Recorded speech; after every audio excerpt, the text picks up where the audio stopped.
Type C charging port और speaker की grill थोड़ी इन्होंने चेंज कर दी है। इसमें कोई ग्रिल नहीं है, सिर्फ एक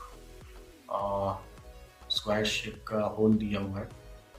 And then we have primary microphone here and SIM card slots, and this is the S Pen.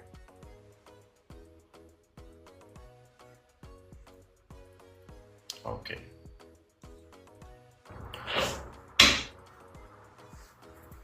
Okay guys, तो चलिए इसका कवर हटा के देखते हैं कि कैसा ये दिखने वाला है अंदर से।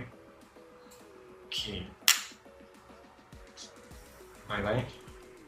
कवर को बोला मैंने।